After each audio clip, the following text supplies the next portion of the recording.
Happy New Year to you all. 2015. Hard to believe, isn't it? 2015. It is an especially significant year for me because of the simple fact that I was born in 1955. Let me see. 2015 less 1955. Turns out I'm going to be 60 this year. Who'd have thunk it? This February, in fact. That's funny, I don't feel like I'm 60. I feel like I'm about 15. Anybody? You know what I'm saying? Except for the fact that I feel a whole lot better about myself now than I did then. Now that I'm almost 60. Now, you know, there are, in fact, perks to turning 60. And in my case, there's a great big one, a great big perk. You see, my wife is taking me to Rome for my 60th birthday. Isn't that cool? Now, here it is. I have been to Jerusalem. I have been to Canterbury. And now with Rome under my belt, I will have struck the Anglican trifecta. Isn't that cool? You bet. You bet.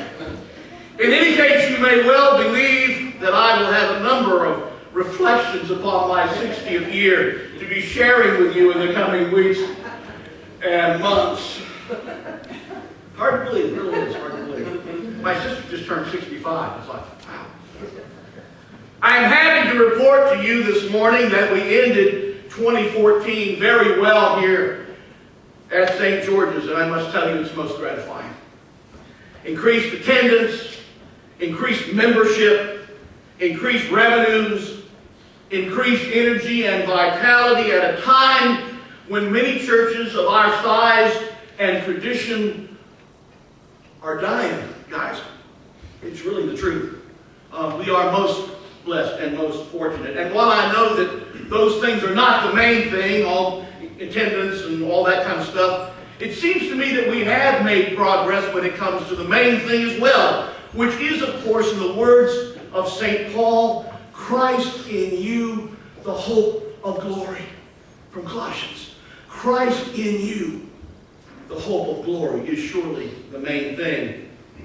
Now, from the sublime to the mundane, perhaps even profane, I would say to you that while I was most distressed, nay, disgusted, with LSU's loss to Notre Dame, I was greatly encouraged on New Year's Day.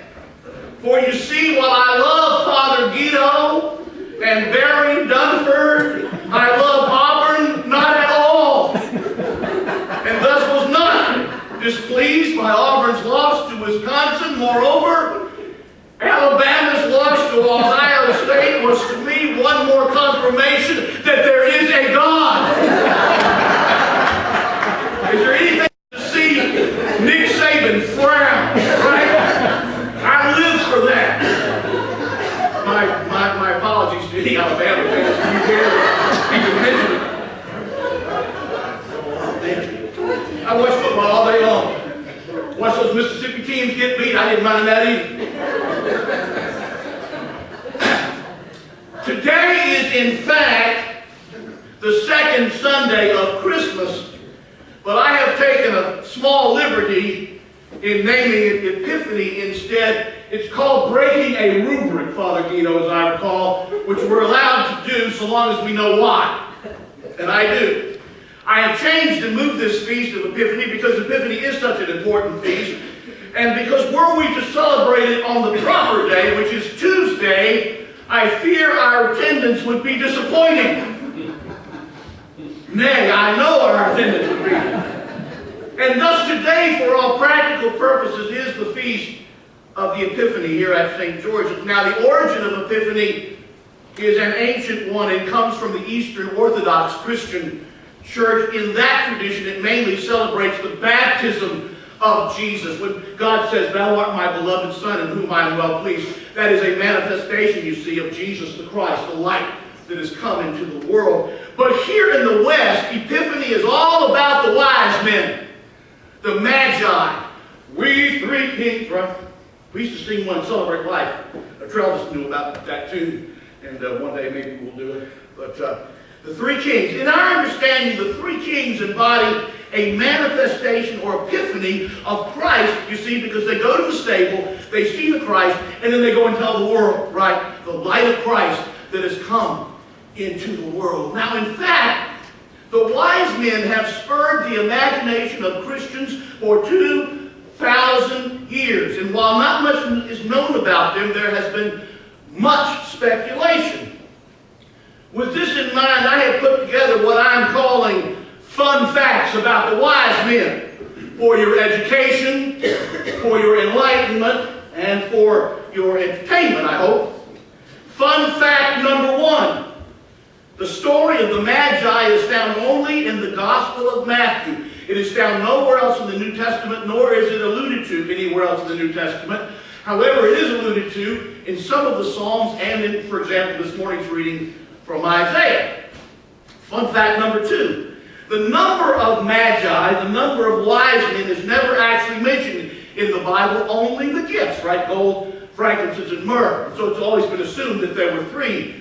But I found out that in at least one Eastern Orthodox tradition, there are said to be as many as 12 wise men. Fun fact number three. The Bible never tells us where the wise men come from. All it says is that they come from the East, which in the ancient world would have been synonymous for a place of wisdom, you see. Fun fact number four. Though nativity scenes always carry wise men, in fact, wise men are not supposed to be in the scene, as it were, until Epiphany, which of course is Tuesday. Now the problem with ours is that the wise men are so prominent in ours that if you take them away, Mary and Joseph get really lonely very quickly. And so they sort of stay there the whole season. Fun fact number five. Some early Christians actually came to believe that the wise men came as long as 2 years after the birth of Jesus. If you'll notice in that passage for today, the wise men come not to the stable, but to the house. To the house. And so there's always been speculation as to exactly when they came. Fun fact number six. The word magi has its origins in ancient Persia, where it referred to Zoroastrian priests who were primarily astrologers. They were primarily astrologers. The word rendered magic in English, unfortunately, comes from magi, though the priests of those days thought of themselves not as magicians, but as scientists. Therefore, fun fact number seven, it is very likely that the wise men were in fact Persian, that is, if you will, Iranian astrologers who were most certainly guided by the stars. Doesn't that make sense that they would have been? Fun fact number eight, though they are not named anywhere in the Bible, the wise men have given all sorts of various names throughout history. In the West, by which I mean Northern Europe and the United States, they are generally known as Melchior, Caspar, and Balthazar. There you have it. 8 fun facts about the wise men. That's a freebie. But the real question for us this morning goes something like, well, that's great, but how does any of that make any difference in my life? It's a pretty good question. And the answer mainly has to do with the notion of wisdom. Wisdom, as in wise men, or if you will, wise women. And the first thing we need to understand about wisdom, as it is rendered in the Bible, is that it does not mean what we think it means. It does not mean what we think it means. For example, it doesn't mean common sense. It doesn't mean smart. It doesn't mean intelligent. It doesn't mean quick or clever. Moreover, someone who is wise is not necessarily well educated or even wise in the ways of the world. Indeed, both Jesus and St. Paul make it clear that true wisdom is not worldly at all. Paul goes so far as to say that the wisdom of the world is foolishness to God and vice versa. Now, you roll that around your head a little bit, it will change your life. The wisdom of the world is foolishness to God. Throughout the Bible, wisdom ultimately means only one thing, and that is the ability to see God. Wisdom is the ability to see God, which is why the wise men are called wise. Think of it. When the wise men visited Jesus, whether he was a day old, or a week old, or 2 years old. He was but a baby. He had done no great works. He hadn't walked on the water. He hadn't calmed the storm. He hadn't made wine. He hadn't healed anybody. And yet they knew him for who he was. Get this.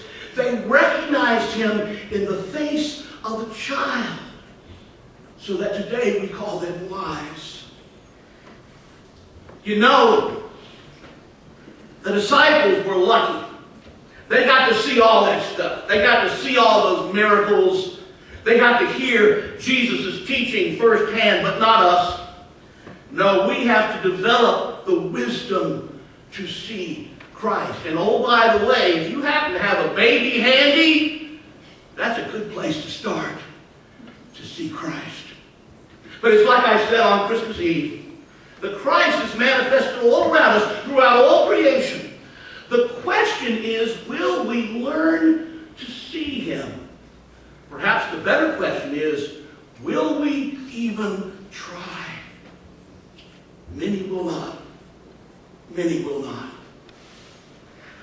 That really is our job too, you know. Did you know that our job upon the earth is to behold the light of Christ and then to allow that same light to shine through us? That's a good image for Epiphany, isn't it? To behold the light and allow the light to shine through us. In the end, my friends, it is that light that will prove to be the salvation of the world.